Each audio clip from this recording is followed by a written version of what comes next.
Huwag mong isipin na hiwalayan ko na lang to, maghahanap na lang ako ng perpekto. Wala kang mahahanap na perpekto. Wala. Lahat tayo may pagkukulang, lahat tayo may pagkakamali, lahat tayo may kapintasan. Kaya dapat makontento ka sa kanya kung anong meron siya.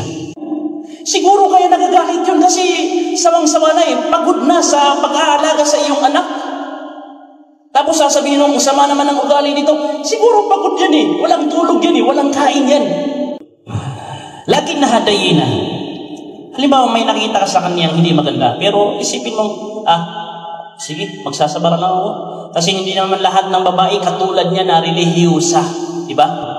Hindi lahat ng babae katulad niya na napakaganda. So kailangan isipin mo yung mga magagandang meron sa kanya para matakpan yung masamang ginawa o di kay masamang pag-uugali na nakita mo sa kanya. Bilang isang lalaki, sinabi ng Allah subhanahu wa ta'ala, "Ar-rijalu qawwamuna 'ala an-nisa." So, tayo yung qawwam, tayo yung namumuno, leader. Tayo yung nasusunod. Ito yung ayah. At bilang mga kababaihan, dapat niyong tanggapin na ito yung ayah. Sa tafsir ni Ibn Kathir, rahimahullah ta'ala, sabi niya, "Ar-rajulu qayyimun 'ala al-mar'ah." Ay huwa ra'isuha wa kabiruha wal hakimu 'alayha wa mu'addibuha idha a'wajat. Ang lalaki ay siya yung nasusunod at sinusunod ng babae.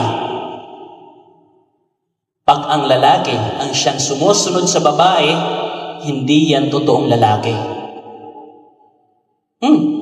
Nabanggit sa hadith ng mahal na propeta sallallahu alaihi wasallam, yung babae idha salat al-mar'atu khamsaha wa samat shahraha wa hafizat farjaha wa ta'at zawjaha qila laha udkhul al-jannata min ay abwabil jannati shi'ti. Yung babaeng sumusunod sa kanyang asawa, gagantimpala ng Allah subhanahu wa ta'ala ng paraiso. Pero paano ka gagantimpala ng Allah? Ikaw yung sinusunod ng iyong mister. Kaya tanong, marami ngayon sinusunod ng kanyang mister. Pasensya na.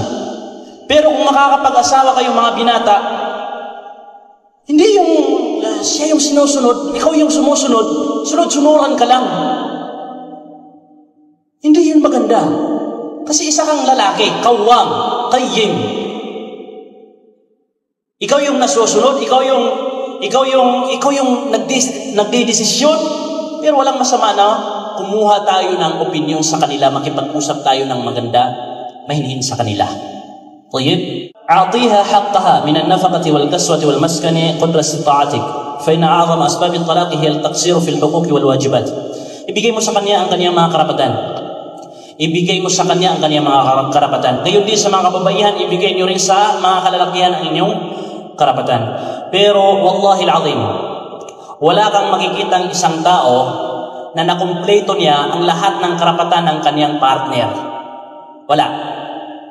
Lahat tayo dito mukassir. Lahat tayo dito ay may pagkukulang. Hindi natin makumpleto yan. Okay. So, pag hindi mo nakumpleto ang karapatan ng iyong asawa at hindi niya nakumpleto sa iyo, ikumpleto mo yung pagmamahal mo sa kanya, yung pagsasabat mo sa kanya, yung magagandang pinagsamahan nyo. Kasi dapat mong maintindihan na ang tao hindi talaga magiging kumpleto.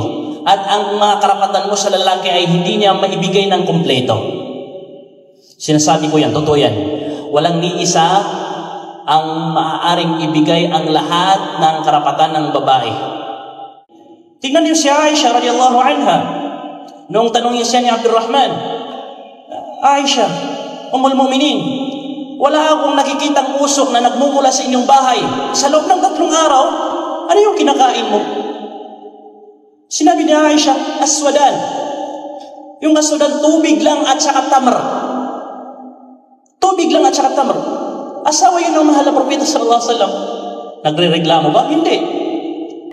Pero dapat bang, yun ba ay karapatan ni Aisha? Oo, karapatan ni Aisha. Pero hindi nagre-reklamo bagkus ang karapatan mo sa isang tao, pag hindi niya naibigay ng kumpleto, kumpleto mo yung pagmamahal mo sa kanya, magagandang pinagsamahan niyo, yung pagsasabang mo sa Kanya para mapanatili ang inyong relasyon, insyaallah. Kama tuhibbu an tatazayyana lak. Bilang mga kalalakihan, kailangan din nating magpawapo sa kanilang harapan. Magpa-pogi sa kanilang harapan. Kita niyo? Hindi yung ikaw lang yung gusto mong pakita yung asawa mo na maganda. Hindi ganoon. Si Uthman radiyallahu an, sinasabi niya, gusto kong nagpapagwapo ako at nagpapapugi ako sa aking asawa tulad ng aking gustuhin sa kanya na nagpapaganda sa akin. So kung gusto mo palaging maganda ang iyong misis sa iyong paningin, dapat nagpapapugi ka rin minsan. Hindi lang minsan nagpapapugi ka sa kanya. Lalo na yung perfume, akitin mo, magpapugi ka sa kanya. Hindi yung, Allahu Akbar, pag natutulog kayo, hindi ka nagtututbrush Subhanallah. Tapos yung asawa mo, may toothbrush na, may makeup na, lahat ginawa, ikaw wala